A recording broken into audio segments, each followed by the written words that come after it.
Este canal de audiolibros edita un poco el contenido de los libros siempre siendo fiel a la idea del autor con respecto a su obra. No nos hacemos responsables por las nuevas ideas que pueda llegar a causar el contenido. Nuestro único fin es esparcir de forma libre la información. Aristóteles. De examen de las virtudes éticas. La valentía. Se ha dicho, en líneas generales, que hay términos medios en las virtudes y que son selectivas y que sus contrarios son vicios y en qué consisten. Tomándolas ahora individualmente, vamos a discutirlas sucesivamente, empezando por hablar de la valentía. Casi todo el mundo parece estar de acuerdo en reconocer que el hombre valiente está en relación con el temor y que la valentía es una de las virtudes. Hemos distinguido antes, en nuestro cuadro, la audacia y el temor como contrarios, pues se oponen en cierta manera recíprocamente. Es evidente, pues, que los que son nombrados según sus modos de ser, serán, igualmente, opuestos unos a otros. Por ejemplo, el cobarde se llama así por temer más de lo necesario y confiar menos de lo que se debe, y el temerario, este es el que teme menos de lo que debe y confía más de lo que debe. Y esto es por paronimia, ya que el temerario se llama así por derivación de temeridad. Puesto que la valentía es el modo de ser mejor en relación con el temor y con la osadía, y que no se ha de ser ni como los temerarios, que son insuficientes de un lado y, del otro, excesivos, ni como los cobardes, pues hacen lo mismo, pero no respecto de las mismas cosas, sino en sentido contrario, puesto que les falta confianza y les sobra temor, es evidente que el modo de ser intermedio entre la temeridad y la cobardía es la valentía, y esta es la mejor. Parece que, de ordinario, el valiente carece de miedo, mientras que el cobarde es medroso. Este teme tanto las muchas como las pocas cosas, lo mismo las grandes que las pequeñas, y tan violenta como rápidamente. El otro, al contrario, no teme nada o moderadamente, y apenas y raramente, y solo las grandes cosas. Soporta cosas muy temibles, mientras que el otro ni siquiera lo que es ligeramente temible. ¿Qué soporta, pues, el valiente? En primer lugar, las cosas que son temibles para él mismo o las que son temibles para otro. Si son las cosas temibles para otro, no se podría decir que es algo magnífico, pero si son las cosas temibles para sí mismo, tendrá grandes y numerosos peligros por temer. Lo temible produce el miedo en aquel para quien es temible, es decir, si es muy temible, el temor será fuerte; si es moderadamente temible, el temor será débil, de donde se deduce que el hombre valiente experimentará grandes y muchos temores. Pero parecía, por el contrario, que el valor hacía a uno intrépido, lo cual consiste en no temer nada o temer poco, débilmente y apenas. Mas, quizá, la palabra temible tenga dos sentidos, como los términos agradable y bueno. Ciertas cosas, en efecto, son agradables y buenas absolutamente, mientras que otras lo son para una persona determinada, y no absolutamente, antes, al contrario, esto es, malas y desagradables. Por ejemplo, lo que es útil a los malos y lo que es agradable a los niños, en cuanto niños. Asimismo, de las cosas temibles, unas lo son en absoluto y otras, para una persona en particular. Así, de lo que el cobarde teme en cuanto cobarde, una parte no es temible para nadie, otra débilmente. Pero las cosas que son temibles para la mayoría y cuantas son temibles a la naturaleza humana, decimos que son absolutamente temibles. Pero el hombre valeroso carece de miedo respecto de ellas, y soporta cosas temibles de esta clase, cosas que son temibles para él en un sentido, pero en otro no lo son. Temibles para él en cuanto hombre, pero no en cuanto valiente, o solo ligeramente, o no del todo. Sin embargo, estas cosas son temibles, puesto que lo son para la mayoría de los hombres. Por esto se alaba este modo de ser, ya que se parece al fuerte y al sano. En efecto, estos son así no porque ningún trabajo, en un caso, ni ningún exceso, en el otro, los consuma, sino porque son absolutamente insensibles o ligeramente sensibles a las cosas que afectan a la mayoría de los hombres. Así pues, mientras que los enfermizos, los débiles y los cobardes sufren de alguna manera afecciones comunes, solo que de forma más rápida y más intensamente que el resto de los hombres, los sanos, fuertes y valerosos, en cambio, aunque se vean afectados por los mayores sufrimientos, los padecen más calmosamente y con menor intensidad que la mayoría de los hombres y, además, lo que afecta a la masa no les alcanza del todo o solo débilmente. Pero queda la dificultad de saber si nada es temible para el valiente y si es incapaz de temer. O nada impide este modo de ser. En efecto, el valor acompaña a la razón, y la razón manda escoger lo bueno.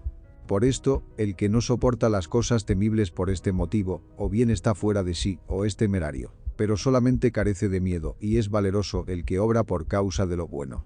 El cobarde, pues, teme incluso lo que no debe, y el temerario es osado aún en las cosas que no debe. El valiente tiene, en ambos casos, la actitud que debe, y en este aspecto ocupa un lugar intermedio, porque confía y teme cuando la razón se lo dicta. Por otra parte, la razón no le manda soportar cosas muy difíciles y destructivas, a no ser que sean bellas y buenas.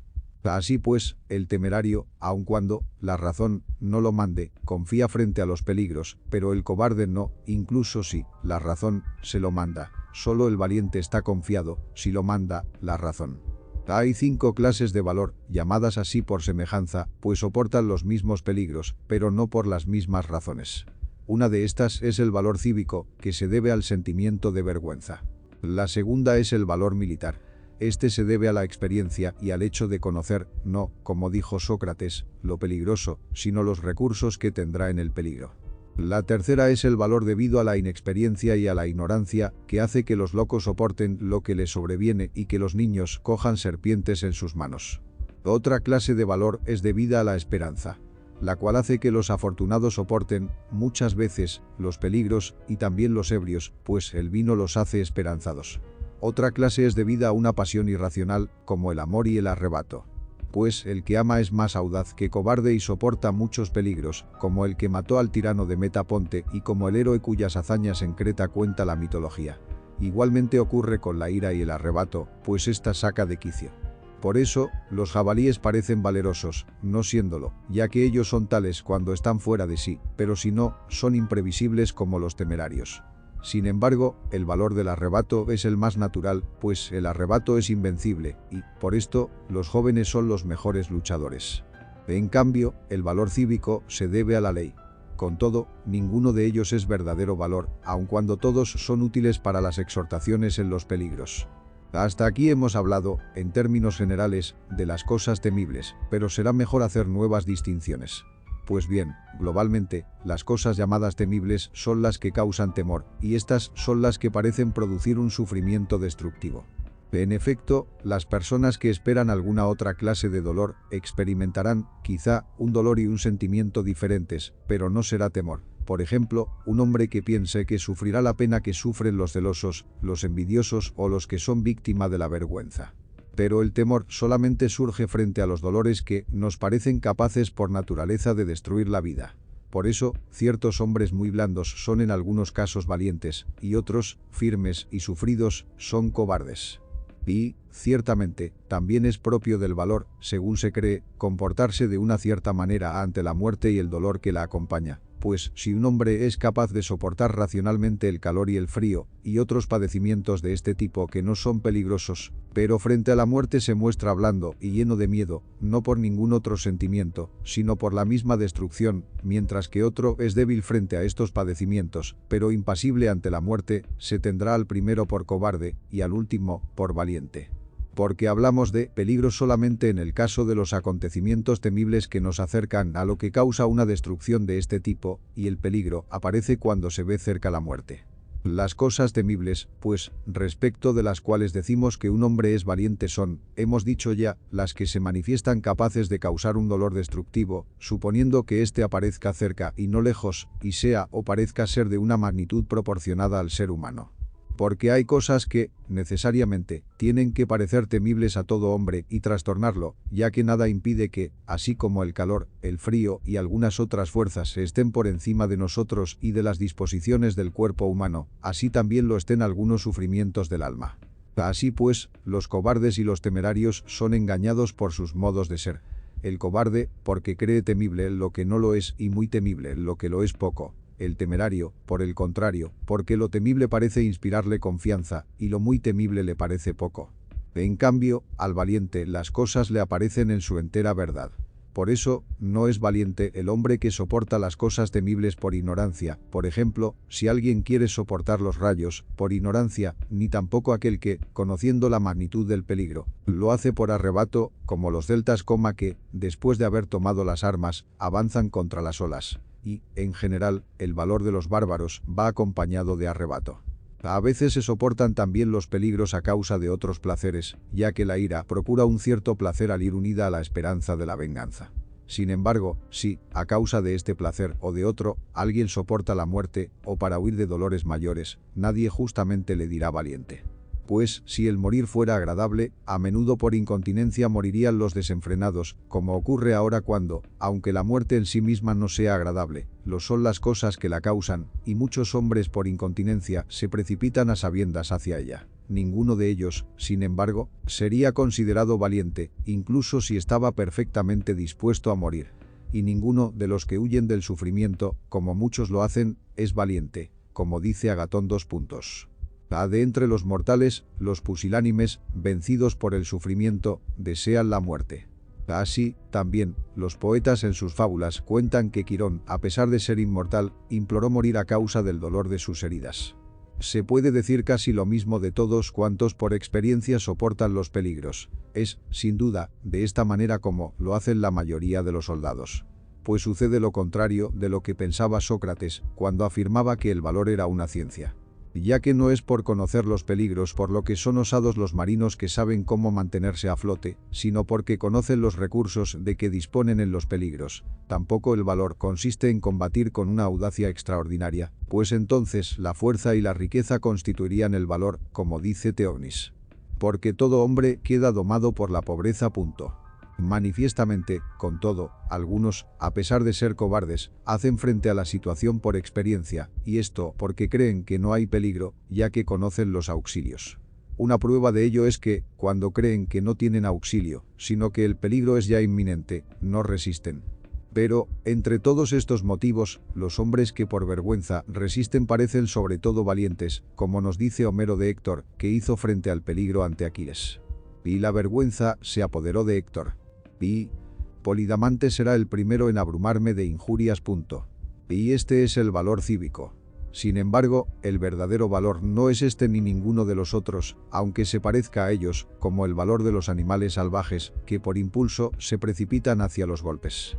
En efecto, uno debe hacer frente al peligro, no por temor a ser despreciado, no por causa de la ira, ni por pensar que no va a morir, ni por poseer los medios de protegerse, ya que no creerá, al menos en estos casos, que haya algo que temer. Pero, puesto que toda virtud implica una elección, hemos dicho ya antes qué entendemos por esto.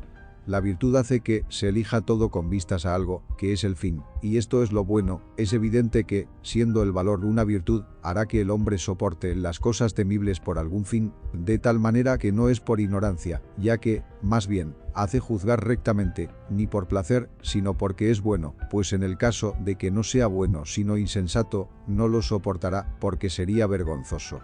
Hemos hablado, sin duda, suficientemente en nuestro presente tratado de aquello respecto de lo cual el valor es un término medio, de los extremos entre los que se halla, de sus causas, y de qué poder tienen las cosas temibles. La moderación y la intemperancia. Ahora hay que intentar definir la moderación y la intemperancia. El término intemperante tiene varios significados. En un sentido, hace referencia a aquel que no ha sido refrenado o curado, como indiviso significa lo que no ha sido dividido, y, en un caso puede serlo, pero, en otro no, pues indiviso significa tanto lo que no puede ser dividido como lo que puede serlo, pero no lo ha sido aún. De manera semejante ocurre con intemperante.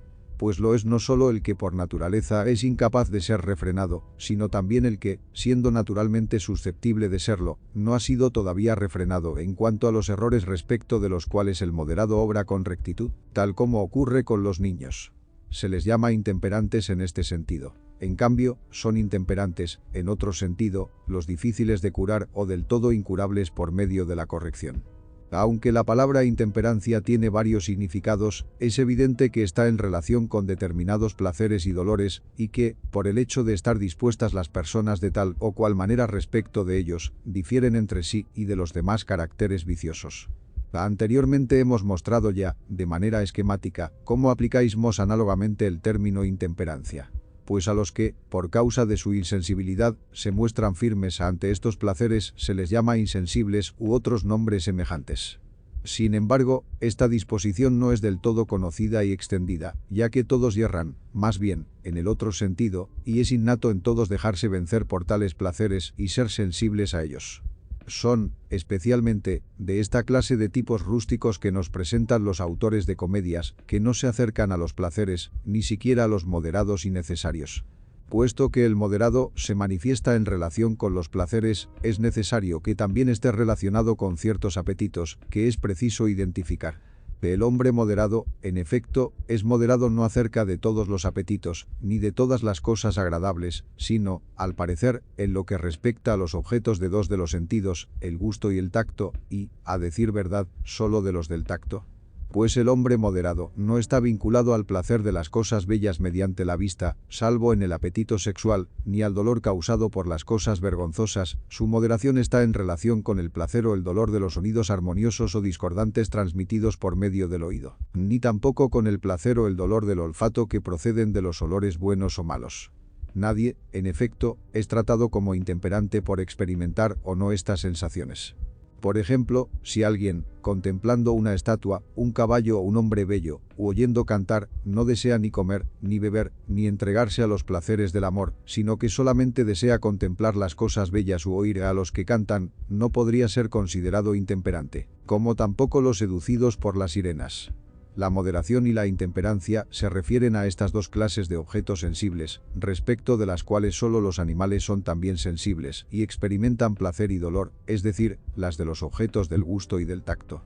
En cuanto a los placeres que proceden de las otras sensaciones, están, evidentemente, constituidos de tal forma que son todos insensibles por igual a ellos, por ejemplo, a un sonido armonioso o a la belleza. Los animales, en efecto, con toda evidencia, no se ven afectados de una manera digna de mención por la simple visión de objetos bellos o por audición de sonidos armoniosos, a menos que sobrevenga algo extraordinario. Tampoco son sensibles a los olores buenos o malos, aun cuando todos sus sentidos sean más agudos.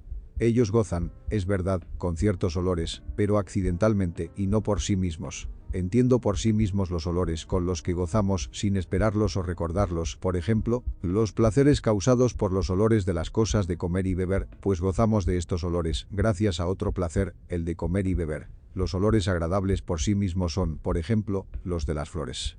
Por eso, Estratónico decía atinadamente que unas cosas huelen bien y otras son agradables. Pues no todos los placeres del gusto excitan a los animales, y estos son los que perciben no con la punta de la lengua, sino con el gaznate, y la sensación experimentada se parece más al tacto que al gusto. Es por esta razón por la que los glotones no piden tener lengua grande, sino una garganta de grulla, como hacía Filóxeno, hijo de Erixis. Así pues, para decirlo simplemente, hay que afirmar que la intemperancia se refiere a los objetos del tacto, igualmente, el intemperante está en relación con los placeres de esta clase. En efecto, la embriaguez, la gula, la lascivia, la glotonería y todos los otros vicios semejantes tienen que ver con las sensaciones ya mencionadas y son partes en que se divide la intemperancia. Pero nadie es llamado intemperante si se excede en los placeres de la vista, del oído o del olfato, pues sin reproche censuramos estas faltas y, globalmente, todas las que no se incluyen en la expresión dueño de sí, pues el que no es dueño de sí no es ni intemperante ni moderado. Así pues, insensible, o como haya que llamarlo, es aquella persona que es deficiente en todos aquellos placeres que prácticamente todos deben compartir y disfrutar, e intemperante el que se excede en ellos. Pues todos gozan, naturalmente, de estas cosas y las desean, y no son llamados intemperantes ni lo son, porque no experimentan más alegría que la debida cuando las consiguen, ni más dolor que el que deben, si no las consiguen. Pero no son insensibles, porque no les faltan alegría o dolor, sino que, más bien, se exceden en ello. Ahora bien, puesto que hay un exceso y un defecto en estas materias, es evidente que hay también un término medio, y este modo de ser es el mejor y contrario a los otros dos. Por esto, si la moderación es el mejor modo de ser respecto de las cosas relacionadas con el intemperante, la moderación será el término medio en relación con la categoría de objetos sensibles agradables ya mencionados, siendo un término medio entre la intemperancia y la insensibilidad. El exceso será la intemperancia, y el defecto, o bien carecerá de nombre o vendrá designado por los términos ya mencionados. En nuestros razonamientos posteriores tendremos que definir con más exactitud la clase de placeres a que se hace referencia a propósito del dominio o no de sí mismo. 3. La mansedumbre y la altivez. De la misma manera, hemos de averiguar la naturaleza de la mansedumbre y de la altivez. Vemos, en efecto, que el término manso está en relación con el dolor que nace del impulso, a causa de una cierta disposición con respecto a este dolor. Hemos presentado esto de una manera esquemática y hemos opuesto el colérico, difícil y salvaje, al servil e insensato, pues todos estos calificativos pertenecen a la misma disposición. Estos nombres designan, poco más o menos, en especial, a los que no se irritan cuando se debe, sino que se someten fácilmente a los ultrajes y se humillan ante el menosprecio. Pues, con respecto a sufrir esta pena que llámanos ira, la lentitud se opone, aquí, a la rapidez, la dulzura a la violencia y la corta duración a la prolongada. Y puesto que aquí, como en otras partes, según hemos dicho, hay un exceso y un defecto, pues el hombre altivo es el que experimenta este sentimiento más rápida y más vivamente y por más largo tiempo y cuando no debe y frente a los que no debe y con frecuencia, mientras que el servil hace lo contrario, es evidente que hay un carácter intermedio en esta desigualdad. Así pues, dado que ambos modos de ser son erróneos, es manifiesto que el intermedio es bueno, porque no se precipita ni se retrasa, ni se irrita con quienes no debe hacerlo, ni deja de hacerlo con los que debe. De manera que, puesto que la mansedumbre es el mejor modo de ser respecto de estos sentimientos, la mansedumbre será también un término medio, y el hombre manso tendrá el medio entre el altivo y el servil. 4. La liberalidad. También son términos medios la magnanimidad, la magnificencia y la liberalidad. La liberalidad se refiere a la adquisición y a la pérdida de riquezas. A aquel que en toda adquisición se alegra más de los debido o que se aflige más de lo que se debe en toda pérdida es avaro, y aquel que las dos situaciones le afectan menos de lo debido es pródigo, mientras que el que las experimenta ambas como se debe es liberal, aquí y en los demás casos, por como es debido entiendo según la recta razón. Pero, puesto que los dos primeros modos de ser se manifiestan en el exceso y en el defecto, y que donde hay extremos hay también un término medio, y este término medio es lo mejor, y que lo mejor es único para cada especie de acto, es necesario que la liberalidad sea un término medio entre la prodigalidad y la avaricia en la adquisición y pérdida de riquezas. Pero hablamos de riquezas y de crematística en dos sentidos. Pues existe, primero, el uso propio de la propiedad, por ejemplo, el uso de un calzado o de un vestido. Luego, el uso accidental, no ciertamente a la manera en que alguien se podría servir del calzado como de un peso, sino como de un objeto para vender o alquilar, pues de esta manera se sirve uno de un zapato. El codicioso es el que se apasiona por el dinero, que entra entonces en la categoría de la posesión, en vez de su uso accidental. Pero el avaro puede ser también pródigo en la manera accidental de enriquecerse, pues busca el incremento de su riqueza en el modo natural de adquirirla. El pródigo carece de lo necesario, el liberal de lo superfluo. Sus especies difieren por exceso o por defecto en los dominios parciales. Por ejemplo, son avaros el tacaño, el ruin y el codicioso. El tacaño, en no deshacerse de su dinero. El codicioso, en aceptar cualquier cosa. El ruin, en excitarse violentamente por pequeñas cantidades. Además, el que comete una injusticia por avaricia es tramposo y despojador. Análogamente, el término pródigo incluye al derrochador, que gasta sin merma, y al irreflexivo, que no soporta la molestia de calcular. 5. La magnanimidad. En cuanto a la magnanimidad, hemos de definir sus características partiendo de los rasgos concedidos a los magnánimos.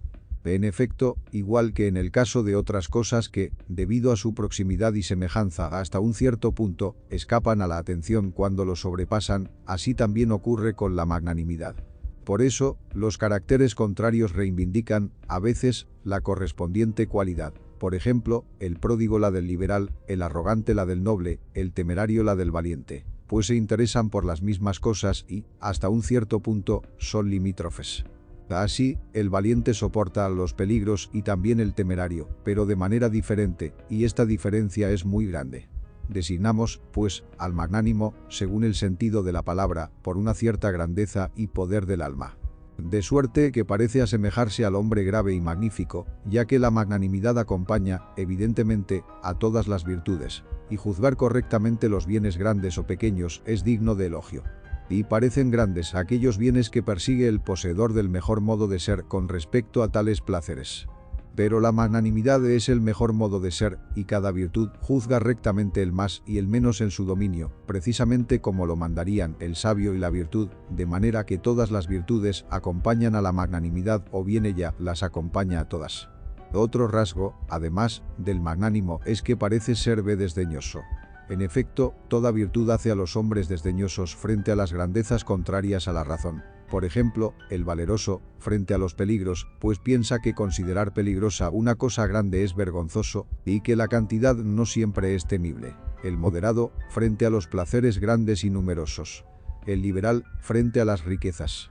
Pero esta parece ser la característica del magnánimo, interesarse vivamente por pocas cosas, y estas, de importancia, y no porque a otro le parezcan tales. Y se preocupará más de la opinión de un hombre bueno que de la opinión de la multitud, como Antifonte, después de su condena, le dijo a Gatón que alababa su defensa. Y ser desdeñoso es el sentimiento particularmente propio del magnánimo. Por otra parte, en cuanto al honor, la vida y la riqueza, bienes que los hombres parecen buscar, no se inquietará por ellos, salvo por el honor. Le afligiría el ser deshonrado y el ser gobernado por una persona indigna, y su mayor alegría es alcanzar el honor. Pero, según esto, podría parecer que se contradice. En efecto, buscar ante todo el honor y despreciar a la multitud y la opinión son cosas que no concuerdan. Sin embargo, al hablar así, hemos de distinguir. Pues el honor es pequeño o grande de dos maneras. Difiere según que sea otorgado por una multitud cualquiera o por los que merecen consideración y, además, difiere por el motivo, ya que un honor es grande no solo por el número de los otorgantes y por su cualidad, sino también por el hecho de ser honorable. En realidad, el poder y todos los otros bienes honorables y dignos de esfuerzo son los que son verdaderamente grandes, de suerte que no hay virtud sin grandeza. Por esto, se reconoce que cada virtud hace magnánimo en el dominio correspondiente, según hemos dicho. Sin embargo, al lado de las otras virtudes, hay una magnanimidad especial que hace que deba llamarse magnánimo, en sentido propio, a su poseedor. Y puesto que hay ciertos bienes que son honorables y otros no, según la distinción establecida antes, y de estos bienes, unos son verdaderamente grandes y otros no, y ciertos hombres son dignos y se estiman dignos de ellos, es entre estos donde hay que buscar al magnánimo. Pero es necesario hacer una cuádruple distinción. En efecto, hay quien es digno de grandes cosas y se considera digno de ellas. Hay también cosas pequeñas y quien es digno de ellas y se considera a sí mismo digno de ellas, y están, en fin, los casos contrarios para cada una de estas situaciones. Tal sería el caso de aquel que, siendo digno de cosas pequeñas, se juzgara digno de grandes bienes honorables, y de aquel que, siendo digno de grandes cosas, se juzgara digno de pequeñas. Ahora bien, el hombre digno de cosas pequeñas y que se juzga digno de grandes es reprochable, pues es insensato, y no está bien pretender conseguir lo que está más allá de sus méritos. Pero es también reprochable la persona que, siendo digna de a que tales bienes le pertenezcan, se juzga indigna. Resta, entonces, lo contrario de estos dos casos. La persona que, siendo digna de grandes cosas, se juzga digna de ellas, y es tal que se juzga a sí misma digna. Esta es digna de elogios y es un término medio entre las otras dos. Así pues, en lo que respecta a la elección y uso del honor y de los otros bienes honorables, la magnanimidad es la mejor disposición y no está en relación con lo útil, y atribuimos también esto al magnánimo. Y puesto que el modo de ser intermedio es, asimismo, el más laudable, es evidente que la magnanimidad es también un término medio. De entre los contrarios, como lo hemos descrito en nuestro esquema, la vanidad es el modo de ser que hace que uno se juzgue digno de grandes bienes no siéndolo. En efecto, llamamos vanidosos a los que se creen dignos de grandes honores cuando no lo son. La pusilanimidad es la disposición que hace que uno no se juzgue digno de grandes bienes cuando es digno de ellos. Así, es pusilánime aquel que posee las cualidades que hacen que se le considere, con razón, digno de estos honores, mientras que él no se juzga digno de nada grande.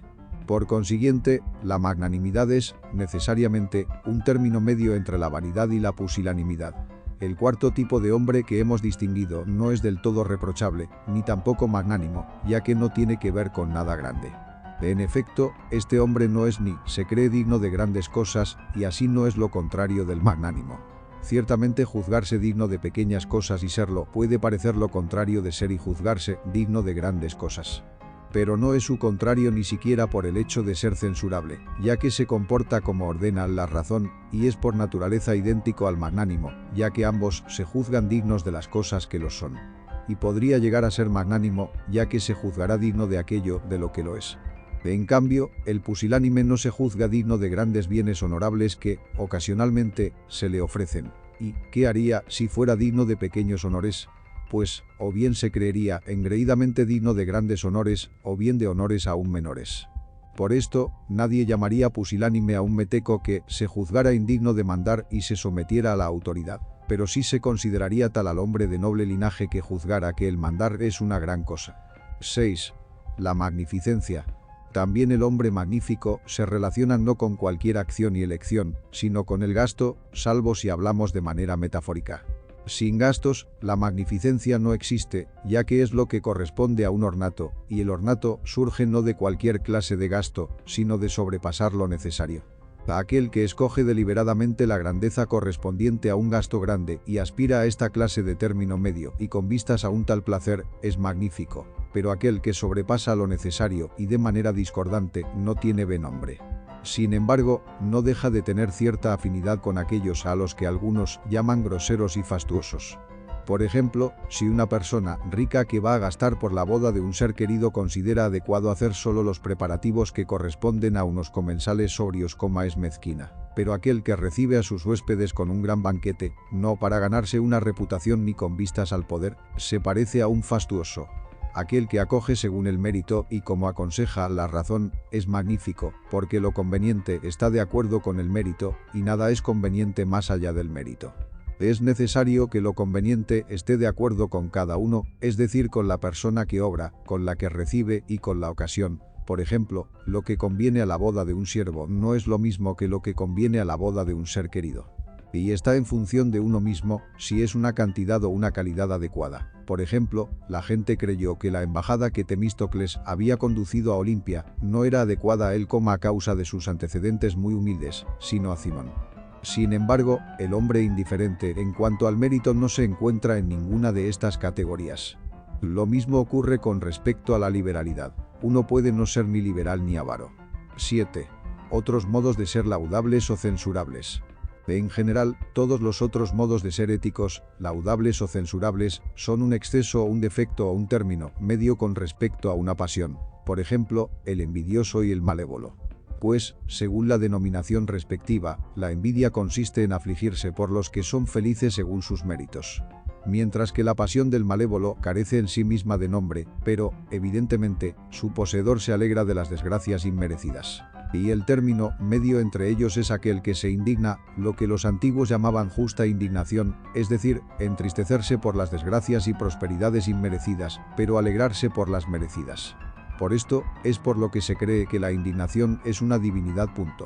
El pudor es un justo medio entre la desvergüenza y la timidez. El que no considera la opinión de nadie es desvergonzado, pero aquel que hace caso, por igual, de todos es tímido, y aquel que considera la opinión de la gente manifiestamente buena es reservado.